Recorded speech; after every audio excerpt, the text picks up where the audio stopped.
Welcome to the Explainer. If you're in security ops, you already know the drill, right? The endless, overwhelming avalanche of fragmented alerts, the manual handoffs, and, oh man, that chaotic spreadsheet you're constantly refreshing, just trying to figure out who actually owns a vulnerable server. It's a total grind. But today, we're going to talk about transforming all that chaos into pure control using the ServiceNow Security Operations Framework. Let's dive right in. So here's our roadmap for this explainer. We're going to systematically break down this massive end-to-end framework. We'll start off by escaping the spreadsheet chaos, then hit security incident response, and tackle risk-based vulnerability management. After that, we'll look at threat intel and DLP, and finally tie the whole shebang together with people, metrics, and your implementation blueprint. All right, part one, escaping the spreadsheet chaos. Look, the reality for a lot of teams is that security telemetry is literally everywhere. You've got SIEMs, EDRs, firewalls, but the actual action? Completely disconnected. Doing manual handoffs through email or chat just doesn't scale when you're under an active attack. And a key thing to remember here, ServiceNow SecOps is not just a ticketing tool. If you're only using it to pass messages back and forth, you are missing the magic. It's really an accountable workflow engine. It grabs raw security data, slaps actual business context onto it, and routes the work to the exact right people automatically. Why does this matter? Well, instead of the old way of manually chasing down IT owners for every single alert, we get to focus on actual, measurable business outcomes.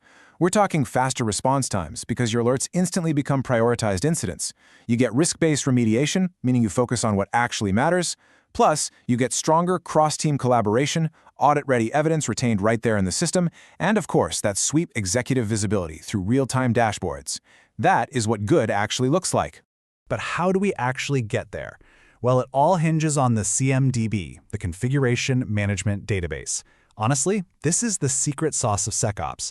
The CMDB is the thing that takes a generic random IP address from an alert and tells you, hey, this is the main customer database, it's internet-facing, and Sarah's infra team owns it. It instantly gives your security findings that critical business context and assigns true ownership. Game changer. Moving on to part two, let's talk about Security Incident Response, or SIR. We're shifting gears into the fast-paced world here, managing threats from discovery all the way to closure. Think about the life cycle of a security incident. It moves through detection, containment, eradication, and recovery. Well, in ServiceNow, a single authoritative record drives that entire timeline. So instead of those disjointed email threads, the system generates automated, trackable response tasks at every single phase. Need to isolate a host during containment? That specific task is tracked, assigned, and verified right in the exact same incident record. But what happens when an incident escalates into a full-blown crisis, like a major ransomware event or a huge breach? That is exactly when the Major Security Incident, or MSI, process kicks in. A critical trigger elevates the event, immediately establishing a formal command structure. You get your incident commander, your legal leads, your tech leads. It gives you the power to stabilize the environment and coordinate a massive cross-functional response, all without ever losing your audit trail or traceability. Okay, part three. Risk-based vulnerability management. Let's slow down the pace just a bit. Taking a breath from the adrenaline of incident response, let's look at the daily preventative grind of vulnerability response. We really have to contrast basic scanner severity, those standard 1 through 10 CVSS scores, with true business risk. Because a CVSS score of 9 on some isolated internal test server, that is vastly different from a 7 on your internet-facing payment gateway.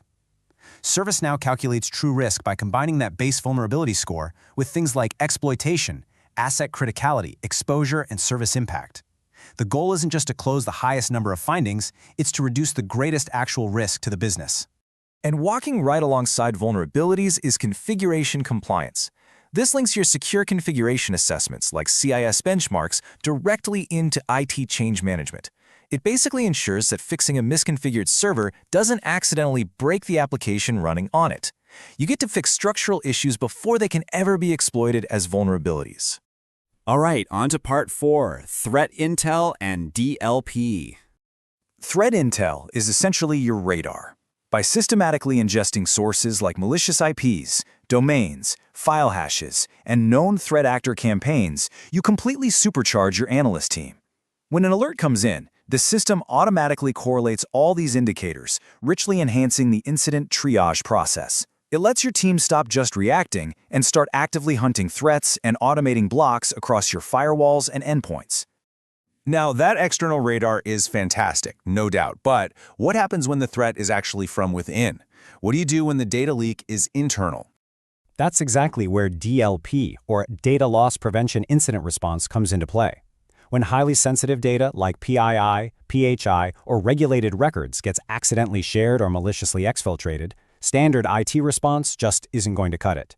ServiceNow completely orchestrates this delicate containment process by securely looping in your legal, privacy, and HR stakeholders, making sure compliance and confidentiality are maintained every single step of the way.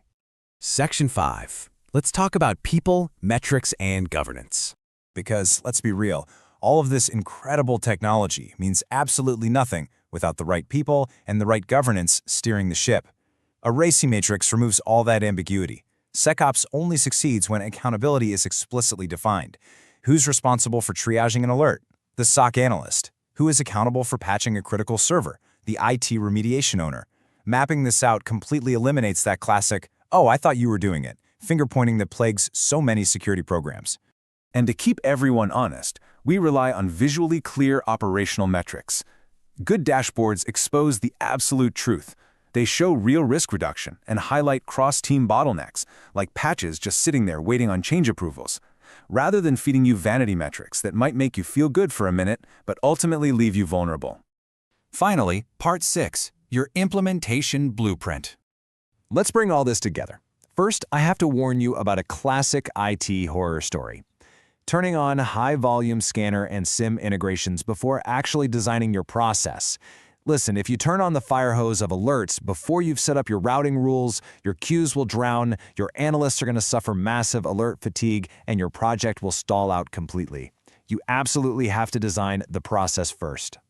So here's how you actually execute this: the 30, 60, 90-day plan.